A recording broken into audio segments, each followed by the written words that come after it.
بسم الله الرحمن الرحيم نحمده ونصلي على رسوله الكريم أما بعد.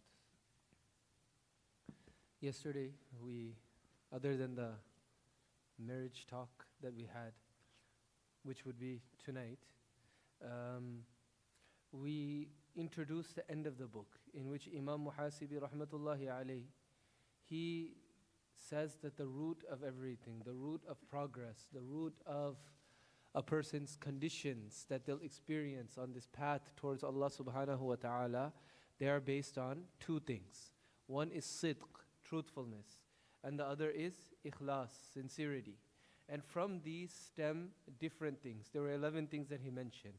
And as I said, from all of these things, 11 plus 2, 13 times 3, there's going to be 39 points that he's going to make to end the book. As I said, he ends the book quite, with a bang, as they say. So then he says, وَلِكُلِّ مُؤْمِنٍ فِي هَذِهِ الْمَقَامَاتِ. Every believer, he has موطن يعبره or يعبره ويعرف به حاله. Every mu'min, every believer has a place in these stations, meaning sidq, ikhlas, patience, contentment, abstinence, pleasure, intimacy, conviction, khawf, fear of Allah, mahabba, love, ijlal, veneration, haya, modesty, and ta'zim. Yeah, again, like veneration. وَيُعْرَفُ بِهِ حَالُهُ. And they are recognized by their states. فَيُقَالُ لَهُ. A person will say about one person, خَائِفٌ. He is somebody who has a fear of Allah subhanahu wa ta'ala. وَفِيهِ الرِّجَاء. Yet within him, he still has hope of Allah subhanahu wa ta'ala. Meaning that you don't just go from one state to another state.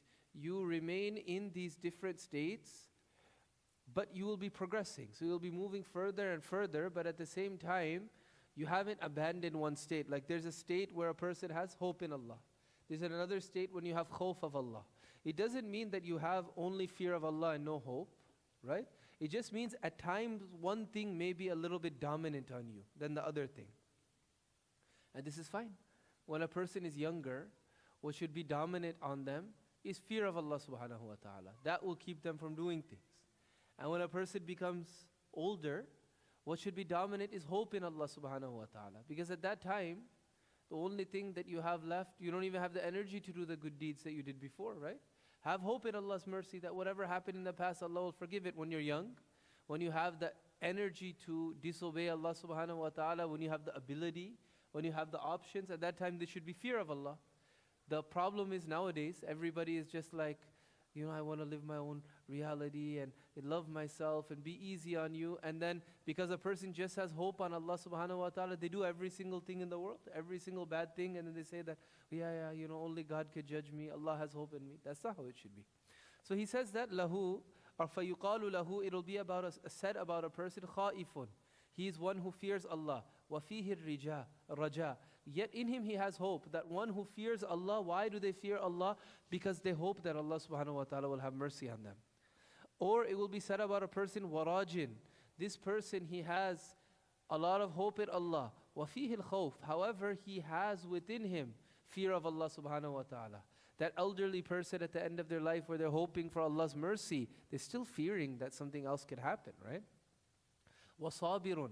And it will be said about a person that he is steadfast, he is being patient. وَفِيهِ الرِّضَى. However, he's still content with what Allah has given him. Just because the person is going through something that's difficult, right? That doesn't mean that they're upset. Within them, they may still have contentment. They may still be pleased with what Allah subhanahu wa ta'ala has decreed for them. A higher level is that a person, and we talked about this the other day when we were talking about zuhud, a person is happy when some hardship comes on them. Not for the hardship itself, but they're pleased that Allah subhanahu wa ta'ala has given them the ability to display the right attitude during this difficulty, which will result in them getting reward and allowing them to move closer to Allah than they would have done if this difficulty never afflicted them. So they may be content that it happened to them. Yes, they're having to maintain steadfastness and patience. But when they're looking at the bigger picture, they're happy about what happened. It's these moments that make a person, right? وَمُحِبٌّ وَفِيهِ الْحَيَاءُ. And it will be said that this is a person who loves Allah. However, he still has modesty within him as well. You know, when you love somebody, there's still some level of modesty and shame and guardedness that you have. You love Allah subhanahu wa ta'ala, you still have modesty towards Allah subhanahu wa ta'ala. You won't do whatever you want and say Allah subhanahu wa ta'ala loves you. True love means observing limits as well. وَقُوَّةُ كُلِّ حَالٍ وَضُعْفُهُ بِحَسْبِ إِيمَانِ الْعَبْدِ وَمَعْرِفَتِهِ. And the strength or weakness of every condition. You know, the sensation, the vividness that you feel of any of these different states, yaqeen, conviction, and I went over them yesterday as well. This is going to be based on the iman and the belief that a slave of Allah subhanahu wa ta'ala has and how much recognition of Allah they have. So some person, they might have yaqeen, but their yaqeen is not so high. Another person, their yaqeen will be so much that, you know, they could, Khalid bin Walid radiyallahu anh, the story, you know, you could speak about the chain of narrations. Well, but it's narrated in books about Khalid bin Walid that when they were conquering the Persian Empire, there was a conspiracy to kill him, to poison him. And he found out about this. And he knew that one of the people there, he had poison. So he said, give me the poison. He said, what are you doing? Give me the poison, I have it. So the guy gave it to him. Then Khalid bin Walid, he read the dua that we're supposed to read in the morning. This is, you know, we know this from authentic ahadith. Bismillah, I believe it's in Tirmidhi Sharif, if I'm not mistaken. In the morning we read 3 times, and in the evening 3 times. Bismillahilladhi la yadurru ma'asmihi shay'un fil ardi wa la fis sama wa huwa as-sami'ul alim. In the name of Allah, Bismillahilladhi, the one, the one who without, with his name, none in the heavens or earth can harm me. I take his name. Wa huwa as-sami'ul alim, and he's the all-hearing, and he's the all-knowing. If you read this 3 times in the morning, no harm will befall you until night. And if you read this at night, no harm will befall you till morning. So Khalid bin Walid, he read this 3 times, radiyallahu anh, and then he drank the poison. Nothing happened to him there. Like, what are we going to do with a person like this? They surrendered, right? This is because of his yaqeen. Me or you, we don't have that yaqeen, right? But we have some yaqeen. Okay? وَلِكُلِّ أَصْلٍ مِّنْ هَذِهِ الْأَحْوَالِ ثَلَاثُ عَلَامَاتٍ يُعْرَفُ بِهَا الْحَالِ. And each of the foundations, what were the foundational signs? Sidq and ikhlas, they have 3 signs by which one can recognize that they're experiencing this state. فَالصِّدْقُ فِي ثَلَاثَةِ أَشْيَاءٍ لَا تَتِمُّ إِلَّا بِهِ. So truthfulness, the status of being a siddiq, sidq, it will be found in 3 things, and it will not be found, it will not be complete unless you have all 3 things. Number 1 is sidqul qalbi bil iman. The heart is true to its iman, meaning it affirms iman in its heart. Remember, affirmation is what's needed. That's what iman is, not knowledge.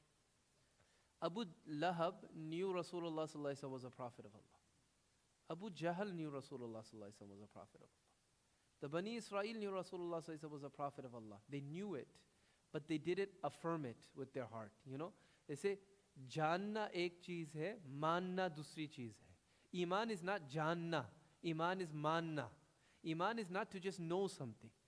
Iman is to accept it wholeheartedly. Okay, so you have to accept wholeheartedly in your iman bil imani tahqiqan and actualize it. Live that iman. Number 2, the second type of truthfulness was sidqun niyyati fil a'mal, and have a true niyyah, to be truthful to your intentions in your actions. Meaning the reason that we came to pray this salah is not so that people will say, you know, oh, he's always here, or people won't ask, why wasn't he here? It's because we came to please Allah subhanahu wa ta'ala. The reason that we do charity work and we do volunteer work is not so people recognize us. It's so Allah subhanahu wa ta'ala is pleased by us. The reason I do this dars is not so everybody will say, oh, he's great, or record it, which, you know, I don't always like everything recorded, but that's fine, right? Why? So maybe somebody will take something, and maybe somebody will benefit from it, inshallah. Not so you'll say, oh my God, mashallah, what a great scholar. That can't be the reason, right? Otherwise, on the Day of Judgment, everybody will think that you're great, but Allah subhanahu wa ta'ala says your niyat wasn't true. You weren't true to your niyah. The 3 first people that will be put into Jahannam, the hadith is in Bukhari Sharif. One person is an alim.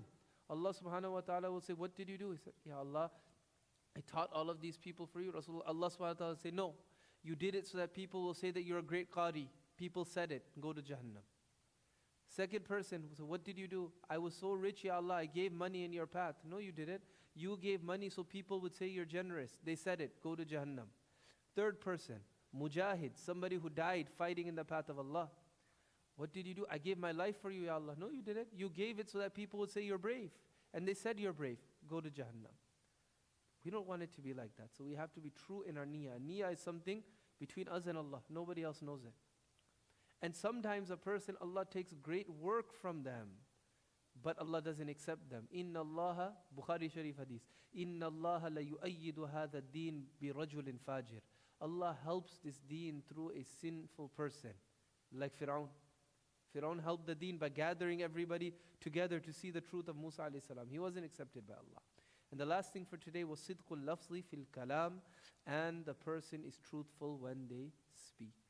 A person is truthful when they speak. When we speak, we should try to be truthful. There are some exceptions where you can say lies, but they're very, very limited. And even then, it's not good. You know, there's Maulana Qasim Nanotwi rahmatullahi alayh. He was a freedom fighter. He was the founder of Darul Uloom Deoband. What happened with him was, this was like literally, he fought in jihad against the British when they were trying to kill ulama, when they were trying to suppress deen. So what happened was, there was a warrant out for him. But he was a very simple person. He's a great scholar, but simple person. And there was no social media then. People didn't know how he looked. So the government or the army, they got news that he was in some masjid. So they went there. He was still there, but they were thinking it's some scholar with a big turban and this and that. He was simple. He used to wear like a kurta like this, and he used to wear a lungi, right? He would just wear a lungi. And he was in the masjid that actually at the time when they came in, he was sweeping. So they saw this man. They didn't think that it was Maulana Qasim. So they said, you know, where is Mauli Qasim? That's what they asked him. So he could have lied. You could lie to save your life. Even then, he didn't want to lie. So what he did was, he took a few steps towards them. Then he pointed backwards and he said that he was just there. He was just there. They thought, oh yeah, he left the masjid. And so they went looking for him elsewhere. He could have lied without any that. But even to avoid even that coming on the tongue, he did something so it didn't become a lie, right? Now this is only allowed, even this thing is called tawriya, to say something that, you know, is kind of like, you know, the person thinks you mean one thing, you mean another thing. That's only allowed in these situations. That's not allowed like on a daily basis. But Allah sees the intention again, right? You might say, well, I didn't lie with my tongue. Yeah, but you lied with your intention. Your intention was to deceive. Over there was to save his life. But he didn't want to even lie with his tongue. May Allah subhanahu wa ta'ala make us all people of sidq and make us from the siddiqoon. Wa akhiru da'wana alhamdulillah.